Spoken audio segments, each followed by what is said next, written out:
Olá, queridos arretados. Sejam bem-vindos para mais um episódio do seu podcast médico favorito, o Clube Arretado. Seu podcast com um bocado de sotaque, um pouquinho de humor e muita ciência. Estamos aqui eu, Gabriela Arcoverde, Eu, Marcelo Veloso. E eu, Andréa Simone. para falar de um assunto de encher bucho.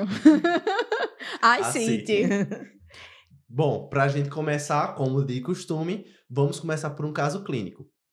A gente tem um paciente de 61 anos que chega na emergência com a queixa de dor abdominal de início a 48 horas, porém associado a um aumento do volume abdominal há cerca de 6 meses. Ele é etilista e tem epidemiologia positiva para esquistossomose. No exame físico, chamava atenção a presença de eritema palmar, um semicírculo de Skoda positivo na palpação, na percussão abdominal e uma esplenomegalia na palpação. Bom, vamos começar então por definição. O que é ascite? A ascite vai ser um acúmulo patológico, ou seja, não é fisiológico, de um líquido na cavidade peritoneal. E esse acúmulo ele pode ter diversas etiologias, que a gente vai estudar e avaliar cada paciente um a um. Isso. E por que é importante, né? Além de ser o melhor assunto do mundo, É porque ela é pato. falando sério, bom, as estimativas... Aqui no Brasil a gente não tem muitos números, mas a estimativa é que no mundo existe em torno de 3 milhões de cirróticos. E desses 3 milhões, mais ou menos 10% vão todos os anos internar por conta de ascite. Então a gente vai ter aí por baixo 300 mil internamentos ano. Isso se você contar só doença hepática crônica. Não considera as outras causas. Isso, né? Que realmente é a mais comum, é a mais frequente, mas aí entra aqui no Brasil TB peritoneal, neoplasias. Então, assim, a gente vê que vai ser um número de internamentos maior. bem importante. E é uma doença que está associada a uma mortalidade grande, né? A gente sabe que vai ter as complicações que vão aumentar a mortalidade e a qualidade de vida do paciente com ascite também é bem prejudicada. Eu peguei um dado até porque eu achei bem interessante, que 56% dos pacientes eles vão sobreviver 3 anos após o diagnóstico com ascite. Ou Entendeu? seja, é uma mortalidade bem alta, Isso, né? Mais então- de 40%. E que vai estar associada às outras comorbidades, outras complicações das doenças hepáticas, né? Principalmente as doenças hepáticas, como Isso. risco de PBE, risco de hepato renal. Então, assim, é uma doença que a gente precisa identificar. É um sinal, né? Um ascite, a gente precisa saber identificar e saber investigar. E isso que Gabi está falando é muito importante. A ascite ela é um sinal clínico de outras doenças. Por si só, a ascite não é uma doença. Isso. Mas por que é que a gente colocou ela aqui para falar? Porque é uma doença, é uma alteração prevalente, comum a muitas doenças e que vai necessitar de cuidados específicos, independente da etiologia. Então, assim como outras situações clínicas, a gente classifica esses pacientes, esses cuidados que a gente vai ter no paciente ascítico em um episódio só. Isso. Falando em classifica, vamos classificar, né? Vamos ver como é que a gente pode classificar a ascite. Bem, assim, a gente viu aqui no caso clínico que o paciente tinha o tal do semicírculo de Skoda, né? E aí eu já vou começar a puxar a classificação em relação ao volume. O paciente vai se apresentar pra gente com essa queixa de aumento do volume abdominal. E aí, assim, nem todo mundo que tem um bucho grande tem ascite, né? Vai entrar aí no diagnóstico diferencial o abdômen gravídico, o paciente que tem uma obesidade. Mas como é que eu vou identificar? Exame físico vai me ajudar tanto a identificar a ascite quanto a classificar. A ascite ela pode ser classificada em três categorias de acordo com o tamanho. Eu posso dizer que eu tenho uma ascite pequena ou mínima, dependendo de como você acha, assim, a literatura pode botar das duas formas, que é uma ascite que o paciente geralmente está com a barriga plana, né? Você só vai conseguir identificar com o exame de imagem, de preferência o ultrassom. A literatura descreve aí que geralmente é uma ascite que vai até 100, 200 ml no máximo.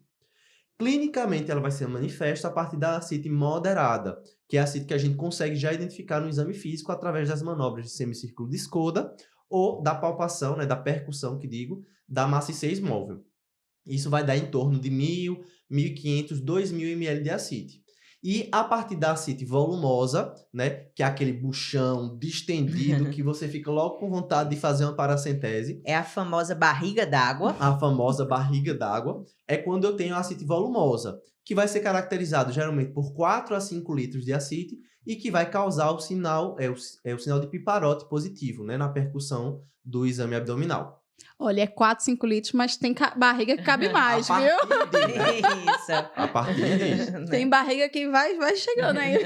Você pode botar uma mangueira ali que você vai tirar água até umas horas. Pois é. Outra forma da gente classificar é pela etiologia. Isso, e existem 2 formas de a gente separar as etiologias. A gente pode separar pelas causas hepáticas e não hepáticas ou pela relação da proteína que vai ter no líquido ascítico, que a gente vai fazer pela paracentese diagnóstica, que vai ser abaixo de 1,1 e acima de 1,1. É o famoso GASA, né? Isso. Que é justamente, ele vai pegar O a albumina gradiente. sérica e diminuir. Gradiente é sempre diminuição. Então, sérico menos ascite. E aí, uma coisa que é legal, né? Menor do que 1,1, maior do que 1,1. Uma forma pra gente pensar isso é, o que significa eu ter um GASA maior do que 1,1?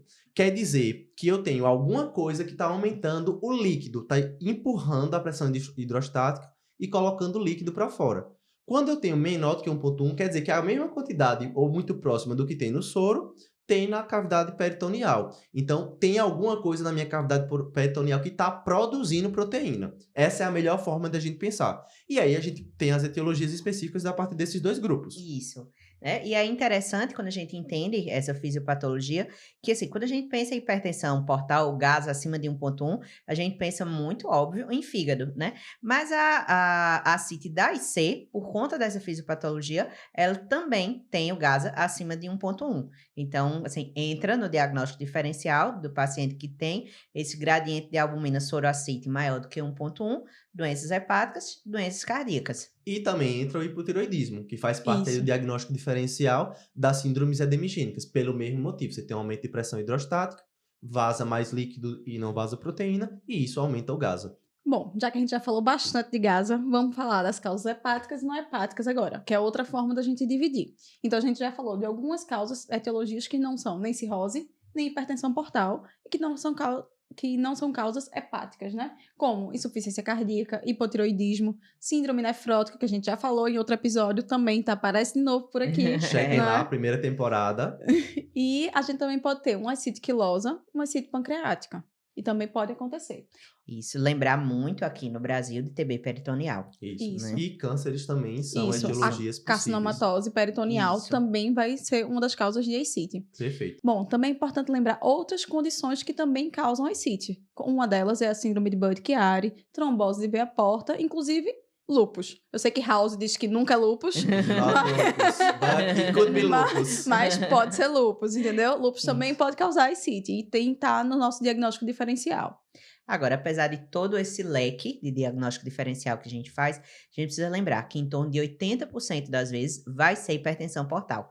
Então, assim, até que se prove o contrário, lógico, a não ser quando você tenha uma história muito clara para outra etiologia, mas, assim, a sua cabeça deve sempre pensar em hipertensão portal. E é por isso que a paracentese diagnóstica, ela tem que ser feita obrigatoriamente, pelo menos uma vez na vida, no paciente que recebe diagnóstico de ascite.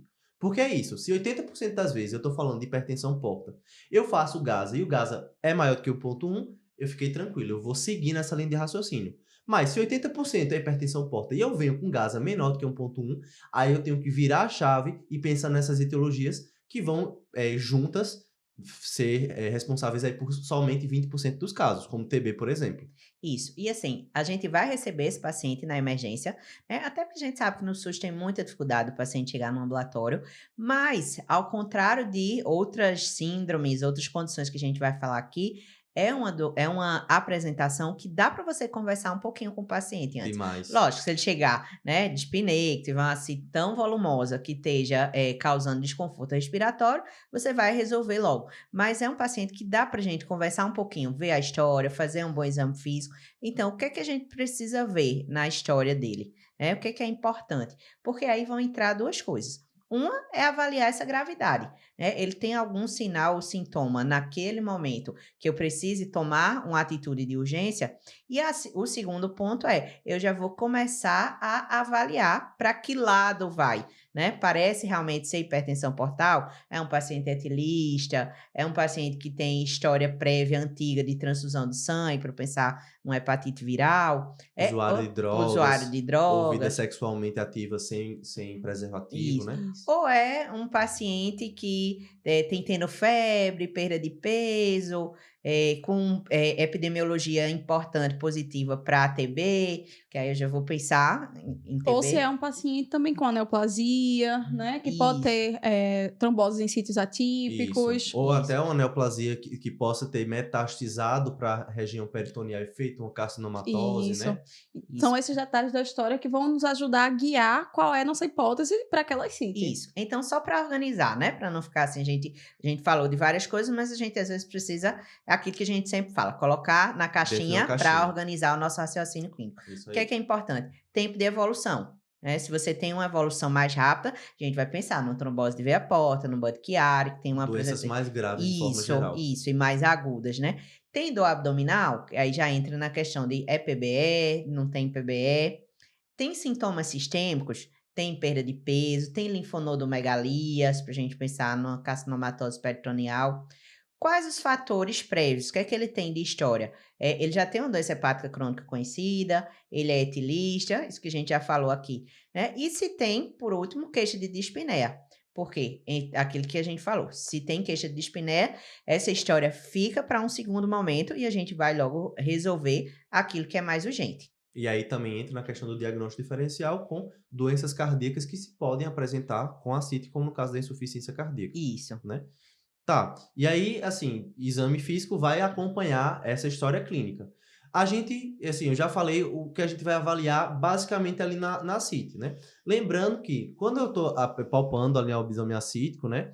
A gente tem que ver se esse abdômen ele é um abdômen globoso, é um abdômen batráqueo, se esse aumento de volume abdominal ele é por distensão ou é as custas de ascite. Às vezes a gente pega o paciente com a barriga grandona lá, mas quando você vai procurar os sinais, ele tem um piparoto negativo e, na verdade, ele até tem ascite, uma ascite moderada, mas aquela distensão, às vezes, é por conta de aumento, né, de distensão gasosa. Por quê? Como os doentes com doença hepática crônica, é esperado que esse paciente ele possa se apresentar com constipação. Inclusive, isso é um fator de risco que a gente vai ter que pesquisar ativamente, até para a questão da PBE, né, para o diagnóstico de PBE no paciente que tem dor abdominal. Então, fazer as manobras semiológicas vão ajudar a gente a definir se essa ascite é uma ascite pequena, se é uma ascite moderada ou uma ascite grande. Principalmente nos casos que a gente for indicar para a centese, seja ela de alívio ou seja ela diagnóstica. E vão ter os outros sinais que não são específicos da ascite, mas vão falar a favor das etiologias. Isso. A gente já sabe que 80% dos pacientes vão ter etiologia de hipertensão portal. E a maioria deles vão ter doença hepática crônica, os queridinhos de André. Então, a gente vai ter que buscar esses estigmas que a gente chama de doenças hepáticas crônicas. Então, o paciente pode ter eritema palmar, como o nosso paciente do caso clínico, né? Ele pode ter ginecomastia, pode ter rarefação dos pelos, tudo isso vai indicar, pode ter flapping, né? É uma coisa que a gente pode observar no exame físico, pode ter circulação, né? circulação colateral, telangiectasias, tudo isso vão mostrar pra gente, vão dar indícios que esse paciente tem uma doença hepática crônica. Isso. E aí, Marcelo falou, né, dos pacientes, por exemplo, com IC. Então, no exame físico, você tem que primeiro confirmar se ele tem ascite ou se é só uma distensão, ver se tem sinais de doença hepática crônica e aí procurar sinais de outras doenças, né? Aí entra turgência jugular, refluxo hepatojugular, linfonodomegalias, como a gente já tinha falado. Então, se você, confirmar que tem ascite, 2, ver se tem sinais de doença hepática crônica. Se não tem, de todo jeito você vai procurar, né? Mas se não sinais tem, você vai olhar com mais atenção. Atentar, né? Isso. Né? É abrir o diagnóstico diferencial. Até porque nada impede que esse paciente tenha doença hepática crônica, hipertensão portal, e tenha IC ou tenha um câncer associado, né? Isso. A gente sempre vai procurar uma doença para explicar tudo, mas é possível que o paciente tenha 2 doenças que uma descompensa a outra. Principalmente quando a gente está falando de pacientes mais velhos, né? Isso. E aí, a gente conversou, examinou, fez o exame físico, e agora, né? Aí vamos frisar o nome, exames complementares, né? Vamos complementar aquilo que a gente já viu com os nossos exames. Até porque, para você saber o que você vai pedir, a gente precisa saber o que a gente está pesquisando. Obviamente, a gente vai falar aqui dos exames que são mais específicos para avaliação de ascite. Mas se você acha que esse paciente tem um diagnóstico diferencial com câncer, por exemplo, um linfoma, aí a gente está falando de outros exames que vão vir para complementar esses raciocínios alternativos que a gente vai ter para explicar essa ascite. Se o paciente tem sintomas ou sinais clínicos de hipotiroidismo, você vai pedir uma função tiroidiana. Isso. Então, assim, vai depender do que você está suspeitando. Isso. Exatamente. mas para o paciente com ascite. Ele chegou com ascite.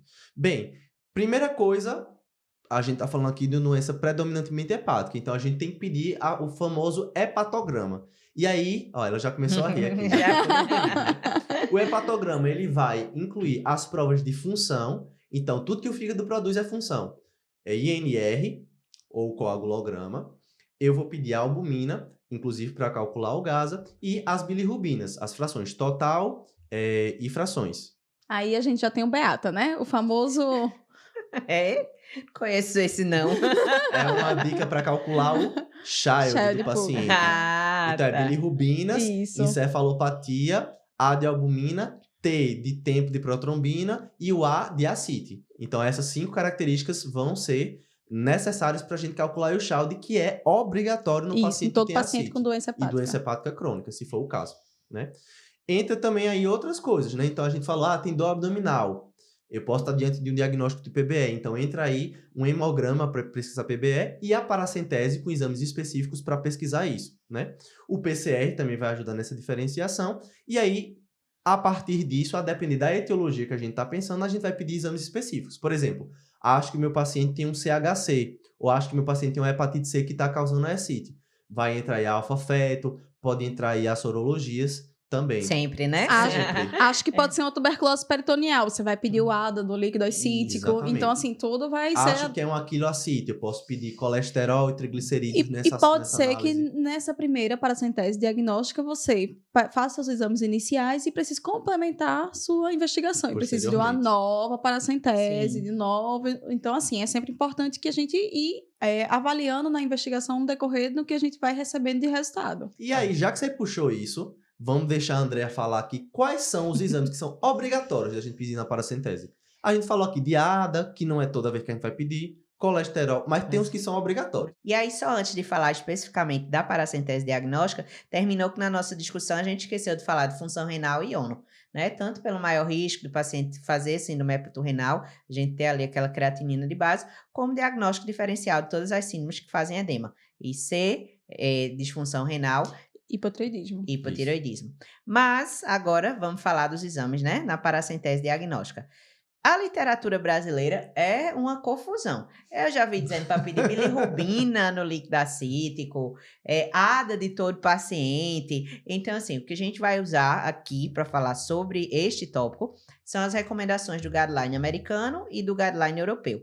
O que é indispensável você pedir? Celularidade, sempre. Sim. Certo? Proteína total. Albumina e cultura. E GRAM. Isso, se você tem disponível, PBE, né? Isso, exatamente. Você então, já agiliza. Esses ali. não podem faltar. Isso. Tem que pedir para todo mundo, de fato. Isso. Lembrando que, se você vai pedir a proteína do líquido acítico, por favor, solicite a proteína do sérico, né? Gente. Então, Isso, por tem que favor. ser tanto a proteína quanto a albumina. Porque sozinho a gente não vai fazer nada. Isso. Lembre que o gradiente a gente vai ter que diminuir. Então, Isso. só a albumina não vai Isso. fazer muito sentido, né? Então, assim, não faz sentido você fazer aquela lista enorme.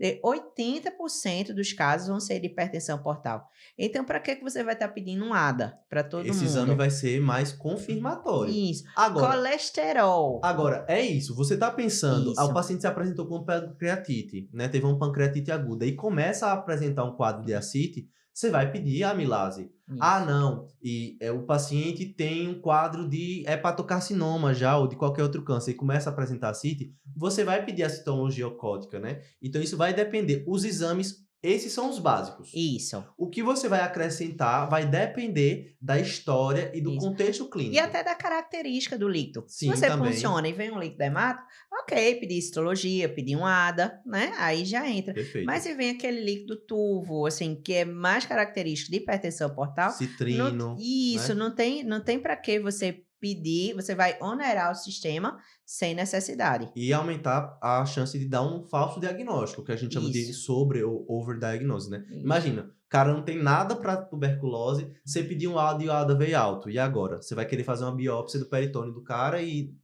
No fim era só uma cirrose. Não tinha porquê. Isso. Pois é. Qual é o paciente que a gente vai precisar furar? Fazer aquela famosa paracentese diagnóstica. Eu já dei a dica. Uma delas das situações. Todo paciente com ascite nova tem que fazer paracentese diagnóstica. Isso. Mas não são só essas. Não só esse. Paciente que vai ser hospitalizado, que está com essa ascite, ou que teve uma mudança desse padrão, uma piora, deterioração do quadro clínico, aí é importante que a gente faça também, tá certo? Porque pode ser indicativo de uma PBE, que é grave e que a gente precisa desse resultado logo. Isso. Exato. Então, a gente precisa da celularidade logo, a gente precisa do GRAM logo. Por favor, não é para a celularidade demorar. Tem que ser sair em poucas horas para você iniciar antibiótico, que é uma infecção grave. É uma dificuldade que a gente tem, né? Isso. Na maioria das vezes, na emergência, a gente não tem a celularidade. Às vezes, a gente não tem nem o tempo ali do plantonista fazer a paracentese. Acaba começando um antibiótico. E aí, quando a gente pede a cultura, a gente pega a celularidade, a gente perdeu o tempo, porque já tem 2, 3 dias de antibiótico e a gente não consegue fechar o diagnóstico. Isso. E a gente não pode nem dizer que tá errado, Não. né? Porque é uma Não. coisa que É a a gente sempre... prioridade. Isso. A gente, inclusive, sempre discute aqui. Se você não vai ter o exame, não Vai deixar espere de para tratar o tratar. paciente, Não né? espere, Isso. né? Mas E aí- é um grande problema isso. Sempre que for possível, a gente tem que fazer. Por quê? Se o paciente teve PBE, ele pode ter indicação de profilaxia. E sem dar esse diagnóstico, sem confirmar esse diagnóstico, é muito difícil a gente indicar uma profilaxia antibiótica que vai demorar aí semanas. Certo. E agora eu tenho outra pergunta. Quando é que a gente vai precisar internar o paciente com ascite? E não é toda aceita que interna, não? Não. A vontade é grande. Né? Ser recém-formado lá, chega o paciente com buchão, desorientado e tal. Mas quando é que a gente interna? Então, se é a primeira vez do paciente, se ele vai lá na emergência pela primeira vez com essa ascite, você tem indicação de internar para investigar a etiologia, para ver se não tem PBE, para compensar o paciente. Então, primeira vez que chegou na emergência, sim. Se o paciente já tem ascite, mas descompensou, então você também tem que internar. Tem que tratar a Isso, descompensação, o que tem está que tratar. descompensando, Isso. né? Então a gente vê que, na verdade, andam bem juntos as indicações de internamento e de paracentese diagnóstica. Isso. Né? Ou seja, se um paciente com ascite internou, tem que fazer ganhar. paracentese. Tem. É mais fácil a gente pensar quem a gente não vai internar. É o Isso. paciente que já tem um diagnóstico, já sei o motivo e ele não está descompensado. Isso. Ou às vezes aumenta um Isso. pouquinho a CIT, porque comeu ali sal e Isso. tal. Você É. vai compensar se o paciente estiver bem, mas a Isso. gente vai ter que indicar se houver uma suspeita de descompensação mesmo, né? Isso. Certo. E esse paciente com ascite, todo paciente que interna, ele vai precisar dessa profilaxia com antibiótico, essa profilaxia para PBE? Não é Rocefin para todo mundo, né? A vontade é grande, pelo sim Rocefin, né? Então, a gente tá falando aqui de profilaxia para PBE, né? Então, todo paciente que tem ascite, ele tem risco de fazer PBE. Agora, os pacientes que vão precisar de profilaxia para reduzir esse risco são pacientes que já têm histórico de PBE prévia. Se ele já teve uma vez, ele pode ter de novo, então está indicado o tratamento, né? A profilaxia, na verdade. Se o paciente tem um internamento por HDA, então ele tem HDA e ascite, também vou indicar. Ou se o paciente está fazendo uma disfunção renal, suspeita de hepatorrenal ou a própria lesão renal aguda pré-renal. Episódio passado, quem quiser é só checar lá um pouquinho sobre o tratamento, essa questão de lesão renal aguda pré-renal. Esses pacientes vão precisar fazer a profilaxia, mas de forma geral não é sine qua non. Internou tem que fazer antibiótico, não. Isso. Como a gente falou, por essa dificuldade de ter o resultado do exame, às vezes a gente termina tratando até quem não deveria tratar, né? Mas se a gente for para as recomendações, realmente são essas. Não, e existem alguns estudos que a cada hora de atraso do tratamento para PBE, a mortalidade Aumenta aumenta de bastante. forma significativa, né? Exatamente. Então a gente tem que estar atento Na para isso. dúvida, não hesite de fazer, depois a gente tira. Mas tirem. Isso. Mas tirem. Mas tirem. Isso. E se possível, mesmo que não tenha o resultado, mas que sim, colha, né? Faça a paracentese diagnóstica, começa, e aí quando chegar o resultado, A gente você reavalia. Isso. Certo. Então chegamos a um paciente com ascite, né? Uma ascite nova ou que já tinha uma ascite antiga, mas que aumentou esse volume e a gente internou. Como é que a gente vai fazer esse tratamento? Primeiro a gente tem que avaliar qual é a causa dessa ascite, né? A gente tem que buscar indícios que vão levar a gente a identificar a causa dessa ascite e se tiver algo que possa ser feito para tratar a causa base dessa ascite, precisamos. Isso, Então, claro. se for um ascite por tuberculose, é tuberculose peritoneal. A gente precisa Trate fazer o TB. tratamento para Claro. tuberculose. Se for um câncer, a gente precisa avaliar o tratamento para esse câncer. Então, assim, lembrar sempre de tratar a causa base, se for possível. É uma trombose nova, né? Isso. Vamos Anticoagule falar. o paciente, né? Como na Isso. maioria das vezes vão ser doenças hepáticas crônicas, o tratamento vai ser um novo filtro. fígado. Que às vezes não é tão simples assim. Pois é, mas é o E às vezes tratamento. o paciente não tem indicação, né? E aí a gente vai ter que manejar, que é o que a gente vai falar agora, Isso. independentemente da causa, como é que a gente maneja essa CIT até que a gente consiga resolver a doença base ou não. Isso. Vamos começar pelas formas de tratamento não farmacológicas. Então, a gente vai falar um pouquinho sobre restrição de sódio e restrição hídrica. Já começou com as polêmicas, Gabi? A gente começa assim, já polemizando tudo. Já que é para falar de polêmica, eu boto mais uma. E repouso? É preciso o paciente ficar lá, deitadinho no leito? Hashtag Gabi polêmica, hashtag André polêmica. Ah, porque você não é polêmico. Ultimamente eu não tô sendo polêmico nos podcasts, tá? Mas vamos lá. E aí, o paciente precisa fazer restrição hídrica? E o sódio? Tem que restringir o sódio sim ou não? Bom, é o seguinte, qual é o problema? A gente precisa ter uma ingestão de sódio de 1,5 a 2 gramas dia. E isso não era para ser uma dieta hipossódica. É o recomendado para todo mundo. Pois é, mas a dieta, principalmente a dieta nordestina, ela tem muito sódio. Então, assim, e a cultura da gente de alimentos industrializados também tem muito sódio. Então, acaba que esses pacientes, eles precisam diminuir a quantidade de sódio que eles comem para poder ter o controle da CIT. Isso. É uma coisa que eu sempre comento com os pacientes. É o seguinte, doutora, eu vou ter que fazer dieta por conta da doença hepática crônica. Não é que você vai ter que fazer dieta. Você tem que comer normal, né? O problema é que ninguém come normal hoje em dia, exatamente. né? E um dado que eu achei interessante, que 10% das CITs, elas são controladas apenas com a dieta, de forma adequada. Ou seja, não precisar de remédio, É um dos né? principais fatores, como na maioria das doenças crônicas, na verdade. Pois é, então é um pilar tão importante que às vezes é negligenciado pelos pacientes. E pelos médicos. A gente não gosta de falar de profilaxia, de Mudança tratamento de não estilo de farmacológico. vida. É meio chato, porque assim, a maioria dos pacientes não seguem, a gente fica desestimulado. Mas é nossa função e a gente tem que fazer, né? E em relação a repouso, o paciente precisa ficar lá, deitadão? Ao INSS. Não precisa. Esse repouso, eu não sei nem de onde veio. Eu também não. É um tal de repouso no leito. Até porque, assim, se a gente for parar para pensar, é doença hepática crônica, os pacientes já têm uma tendência pró-trombótica maior. Então é o contrário, bota esse jovem para andar. Isso. Pois é. Protrombótica, sarcopenia, Também. né? Isso. Então vai ali definhando e perde qualidade de vida. E aí vai ser mais difícil de tratar na frente. Isso, exatamente. Agora, uma coisa que é importante, né? Aí saindo daquilo que é polêmica para aquilo que é bem definido, é evitar medicações nefrotóxicas, né? Por quê? Porque você tem nesses pacientes um alto risco para síndrome hepatorenal. Lembrando, como Marcelo falou no último episódio, né, que IECA, BRA e diurético, eles não são drogas diretamente nefrotóxicas. Isso, eles vão mudar ali, né, a fisiologia do rim para responder a esse estímulo, mas eles propriamente ditos não são. Mas não fala muito não, deixa o pessoal ir lá ver o podcast, que tá muito bom. Vai lá. Ficou na dúvida, ficou na curiosidade, dá um oi aqui, ó, dá um oi aqui. Isso. Tanto que a base do tratamento é diurético. Isso. E aí a gente tem 2 diuréticos que a gente faz mais na prática, né? Que são a espironolactona e a furosemida. E aí aqui eu queria puxar um adendo. A gente às vezes quer fazer muita furosemida no paciente que chega, porque é o que a gente tem a apresentação venosa, a gente estava até discutindo isso na enfermaria hoje. A gente tem essa mania de achar que o que é venoso é melhor, porque vai atuar mais rápido. De fato, no paciente que está congesto, o diurético venoso, no início ele vai ter uma ação melhor, porque quando você está com a alça edemaciada, você não absorve tanto bem oral.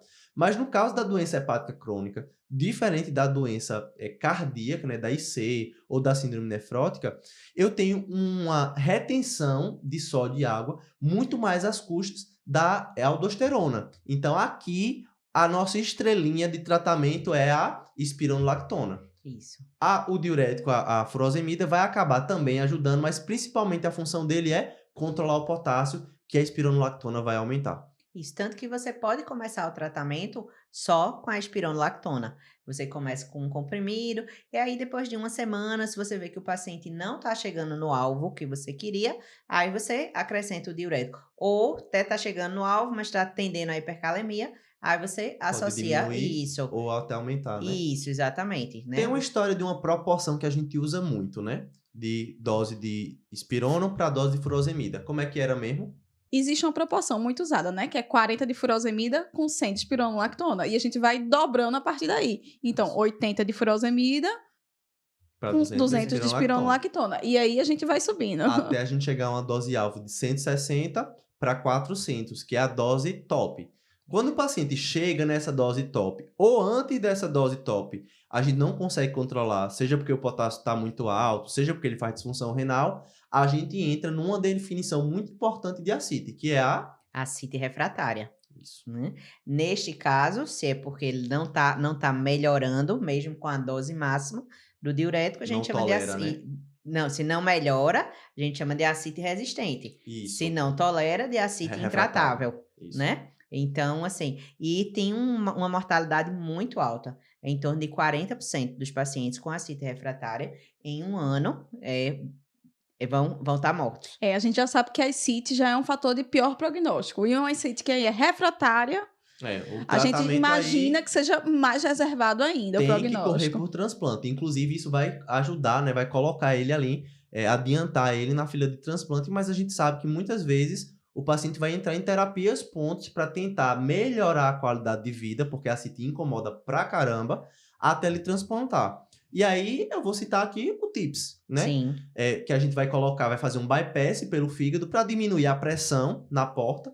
E aí, com essa diminuição da pressão, eu diminuo a pressão hidrostática e diminuo a formação de ascite. Por outro lado, a gente sabe que os scores vão passar direto, sem metabolização, e aumenta a chance de fazer encefalopatia hepática. Isso. Então, por isso que a gente diz que é de pontos. Isso, mas o que acontece hoje em dia, né? A gente consegue ter catéteres menores, então você tem menos encefalopatia, e geralmente é uma encefalopatia que você consegue controlar com a lactulona, né? Lembrando que é um paciente que você não conseguiu controlar a ascite. Isso. Então, você vai precisar ficar fazendo a lactulona, mas por outro lado... Você pelo menos dá tempo ali para ele conseguir Isso. ter um tempo de sobrevida até chegar ao fígado, né? Isso. André, você ganhou o título de defensora do TIPS. O TIPS é uma terapia muito boa. Era muito mal vista, né, Marcelo? Até certo tempo, mas... Olha, eu nunca vi um paciente que passou TIPS dar certo, mas tudo bem.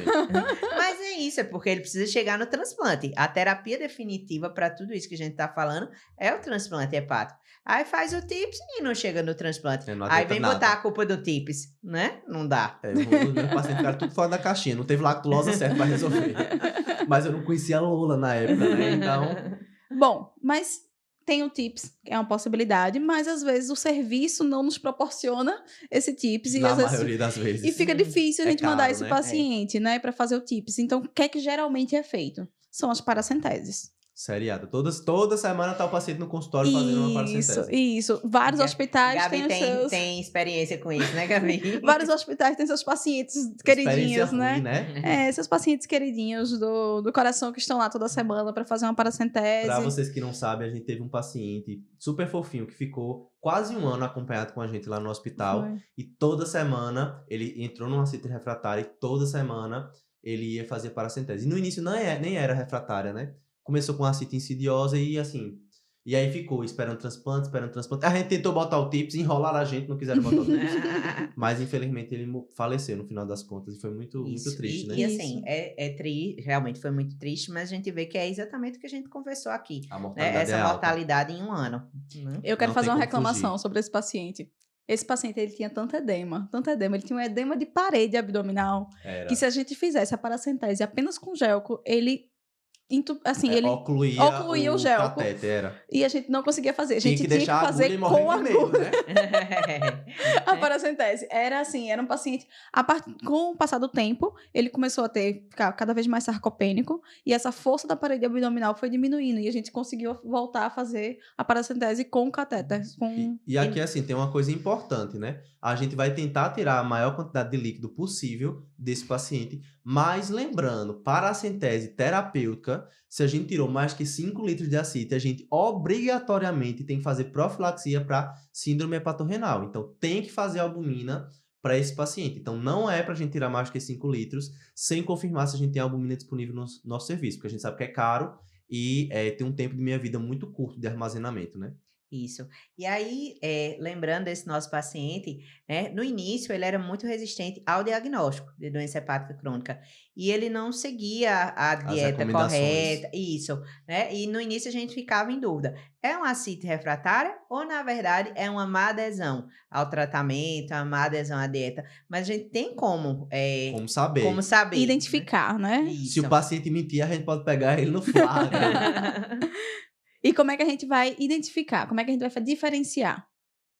Uma forma de a gente fazer isso é através do sódio urinário, né? Se o sódio urinário do paciente estiver alto, com o uso do diurético, é sinal que ele está comendo muito sal. O diurético está funcionando, está colocando o que tem para fora, só que ele está ingerindo muito. Se o sódio urinário estiver baixo, aí é sinal que realmente não está respondendo ao diurético. E aí, inclusive, é um critério de suspensão de Para você diurético. dizer que o paciente está em ascite Isso, refratária, intratável, isso, enfim, né? exatamente. Mas eu lembro uma coisa. Eu lembro que tem um valor aí que tá no limbo. A orientação é, se der abaixo de 40 ml o sódio, você suspende. Se der acima de 60, você Você sabe, pode- você sabe que ele não tá Tá bem. mal né? aderente à Tá, dieta. isso. Mas se tiver nesse limbo aí, Aí, só Deus sabe. E no caso do nosso paciente foi exatamente isso. isso. Vamos retomar nosso caso clínico, né? Fazer Bora lá. O apanhado. isso. Relembrando, é um paciente de 61 anos, chegou à emergência com dor abdominal e aumento do volume abdominal. A dor fazia 48 horas e esse aumento do volume abdominal ele vinha percebendo há uns 6 meses, mais ou menos. Além disso, tem epidemiologia positiva para cistosoma, eretilista e ao exame físico tinha alguns sinais de estigmas de doença hepática crônica, né? Isso. Então, é um paciente, é exatamente esse paciente que se encaixa dentro disso que a gente falou, dessa provável epidemiologia de hipertensão portal. Seja porque ele tem uma cirrose hepática, né? Ele tem aí os achados que fazem sugerir isso, né? Então, é um paciente que tem um edema palmar, é um paciente que é etilista, ou até mesmo por conta de uma esquistossomose hepatoesplênica, né? Então, ele já tem um baço aumentado, que é uma coisa que fala muito a favor, e tem epidemiologia positiva. Então, a gente espera que ele tenha um ascite de etiologia de hipertensão portal. Se a gente fosse fazer o GASA nesse paciente, né, uma paracentese, A gente espera. que o GASA seja maior do que 1,1. Se for menor, aí a orelha acende que talvez a gente tenha alguma outra coisa a mais. Então, esse paciente, chegando na emergência, lembrar, é um paciente que a gente precisa internar e que a gente precisa investigar. Então, a gente precisa internar e fazer paracentese diagnóstica. Isso. E a gente confirma que ele tem ascite. Não é um aumento por distensão. Veja que ele tem um semicírculo de Skoda positivo e geralmente isso aí vai ser sugestivo de uma ascite moderada e que a gente pode fazer a paracentese diagnóstica nesse paciente, seja cegas ou seja guiada por ultrassonografia. Isso. E aí, chegando aos exames, descartando o PBE, confirmando GASA maior que 1,1, já iniciar diurético, né? Isso. Porque isso é uma coisa importante. Geralmente, a ascite por carcinomatose, por TB, ela não vai Não ter responde isso, bem, ela né? não vai ter uma boa resposta ao diurético. Ao contrário daquela por hipertensão portal, pelo menos nas fases mais iniciais. Né? Então, isso é, lógico que não é sensível, lógico que você tem que fazer o GASA, mas isso é uma forma também de você pensar. Se não está respondendo bem, é menos provável que seja por hipertensão portal. E outra coisa, né, que você falou aí, começar a se descartar PBE. No paciente com complicações, se ele já fazia diurético, a gente suspende provisoriamente. E se o paciente não fazia ainda, a gente evita iniciar. A gente compensa melhor, compensa HDA, começa a tratar PBE, compensa a encefalopatia, né? Começa a lactulose, antes de a gente fazer o diurético, porque a gente sabe que isso está associado a um maior risco de hepatorrenal e de maior mortalidade. Bem, então a gente vai chegando para o desafio desse episódio. Como todo mundo aí em casa tá careca de saber, a gente vai lançar um desafio aqui e vocês vão lá na nossa página do Instagram, @medicinaarretada, e vão responder nesse post, colocar lá a resposta do nosso desafio. O primeiro que acertar a resposta vai ganhar 3 meses para acessar o conteúdo do MedClub. Preste atenção, o desafio é: qual a principal causa de ascite com GASA acima de 1,1? Corre lá e já responde. É isso aí. E vamos agora para o resumão com as mensagens para casa. Vamos lá. Mensagem número 1. Toda ascite recém-diagnosticada precisa ser realizada para a paracentese diagnóstica. Mensagem número 2. A principal etiologia da ascite é a hipertensão porta, no qual o GASA vai ser superior a 1,1.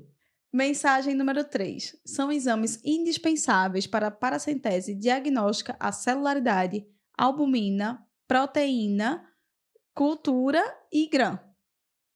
Mensagem número 4. Para o tratamento da ascite, nós precisamos retirar a causa base, quando possível, medidas não farmacológicas e diurético. E é isso, pessoal. Acabamos mais um episódio sobre ascite. Espero que vocês tenham gostado e até mais. Tchau, tchau. Tchau, tchau. Segue a gente. Cheiro!